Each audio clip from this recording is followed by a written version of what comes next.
نحمده ونصلي ونسلم على رسوله الكريم اما بعد فاعوذ بالله من الشيطان الرجيم بسم الله الرحمن الرحيم يا ايها الذين آمنوا لا تقولوا راعنا وقولوا انظرنا واسمعوا وللكافرين عذاب أليم صدق الله العظيم وصدق رسوله النبي الكريم الأمين۔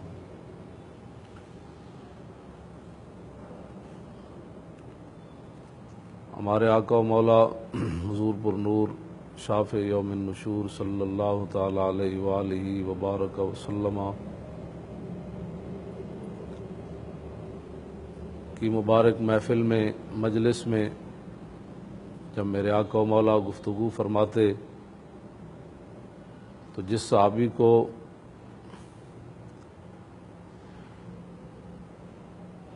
اپنی سمجھ کے مطابق آپ کی گفتگو سمجھ نہ آتی تو وہ کہتے رائنا یا رسول اللہ صلی اللہ علیہ وسلم، آپ ہماری رعایت فرمائیں، اس بات کو دوبارہ ارشاد فرمائیں۔ اب رائنا کے بارے میں امام جلال الدین سیوطی نے کہا کہ بلسان الیہود السب والقبیح، کہ رائنا کا ایک معنی یہودیوں کی بولی میں نامناسب تھا۔ تو ایک دن حضرت سعد بن معاذ رضی اللہ تعالیٰ عنہ نے یہود کو سنا کہ وہ رائنا کا لفظ کہہ کر آپس میں ہنس رہے ہیں، تو حضرت سعد بن معاذ رضی اللہ تعالیٰ عنہ نے وہاں کھڑے کھڑے یہودیوں کو فرمایا کہ یا اعداء اللہ علیکم لعنت اللہ، فرمایا اللہ کے دشمنوں تمہارے اوپر اللہ کی لعنت ہو۔ لئن سمعتها من رجل یقولها لرسول اللہ صلی اللہ تعالی علیہ وسلم لاضربن عنقہ، آج کے بعد اگر میں نے کسی آدمی کو سنا کہ وہ رائنا کا لفظ نبی علیہ الصلوۃ والسلام کے لیے استعمال کر رہا ہے تو میں اس کی گردن جو ہے وہ اتار دوں گا۔ اور یہ سارا کچھ آپ نے ماورائے عدالت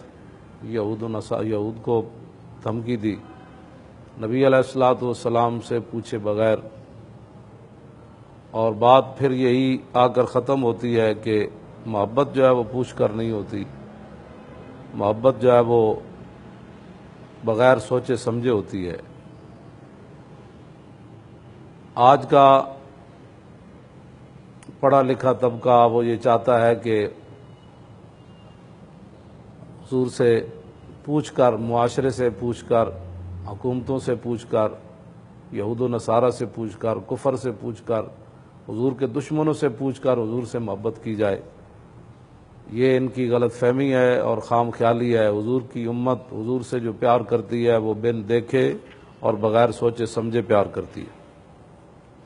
اور یہ سلسلہ قیامت تک جاری رہے گا۔ کسی کے کہنے پر اور کسی کی تبلیغ پر اور کسی کے ایجنٹی کرنے پر اور کسی کے مال کھا کر حضور سے غداری حضور کی امت کبھی بھی نہیں کرے گی۔ یہ فاقہ کش موت سے ڈرتا نہیں ذرا، روح محمد اس کے بدن سے نکال دو، یہ آج کی کوشش نہیں ہے، یہ بڑی پرانی ہے۔ تو حضرت سعد بن معاذ نے نبی علیہ الصلوۃ والسلام سے پوچھے بغیر کہ لفظ رائنا حضور کو اگر کہا جائے تو اس کی سزا کیا ہے، تو آپ نے پوچھے بغیر یہود کے سامنے اس کی سزا جو ہے وہ بیان فرما دی، اور آگے سے پھر یہودیوں نے کہا کہ یہ لفظ تو تم بھی حضور کے بارے میں کہتے ہو۔ تو حضرت سعد بن معاذ جو ہے وہ پریشان ہو گئے، اور اسی پریشانی کے عالم میں بارگاہ قدس میں جا کر حاضر ہو گئے، اور عرض کی یا رسول اللہ، آج میں نے یہودیوں کو ایک ایسا لفظ بولتے ہوئے سنا کہ جو ان کی بولی میں گستاخی بنتا ہے، اور ہم آپ کو رائنا کا لفظ محبت سے اور عقیدت سے پکارتے ہیں اور وہ اس لفظ سے غلط معنی مراد لیتے ہیں، تو میں نے ان کو دھمکی دی ہے کہ اگر آئندہ کوئی حضور کے بارے میں رائے نہ کہے گا تو میں اس کو قتل کر دوں گا۔ تو انہوں نے آگے سے کہا کہ یہ لفظ تو تم بھی کہتے ہو۔ حضرت سعد بن معاذ اسی پریشانی میں بارگاہ قدس میں بیٹھے ہوئے تھے، تو حضرت جبریل علیہ الصلوۃ والسلام یہ آیت لے کر حاضر ہو گئے کہ یا ایھا الذین آمنوا لا تقولوا راعنا، اے ایمان والو لا تقولوا راعنا، اب تم نے میرے حبیب کو راعنا نہیں کہنا، اگر بات سمجھ نہ آئے تو وقولو اور تم نے کہنا ہے انظرنا، یا رسول اللہ ہمارے اوپر نظر کرم فرمائیں، واسمعوا اور میرے حبیب کی مجلس میں بیٹھ کر پوری توجہ سے میرے حبیب کی گفتگو سنا کرو، وللکافرین عذاب علیم، اور کافروں کے لیے دردناک عذاب ہے۔ تو اس آیہ مبارکہ سے یہ بات بالکل واضح ہو گئی کہ اگر کوئی حضور کی محبت میں ناموس رسالت کی خاطر کسی کو کوئی سخت جملہ کہہ دے تو نبی علیہ الصلوۃ والسلام بھی اس سے ناراض نہیں ہوتے، اور اللہ رب العالمین جو ہے وہ بھی اس سے ناراض نہیں ہوتا، ورنہ حضرت سعد بن معاذ نے جتنی بڑی دھمکی ان کو دی تھی اور لگائی تھی، اگر یہ بات اللہ رب العالمین بھی ناپسند فرماتا اور نبی علیہ الصلوۃ والسلام بھی اس کو ناپسند فرماتے تو سعد بن معاذ کے لیے تعزیر کے طور پر اور عتاب کے طور پر کوئی نہ کوئی آیت نازل ہو جاتی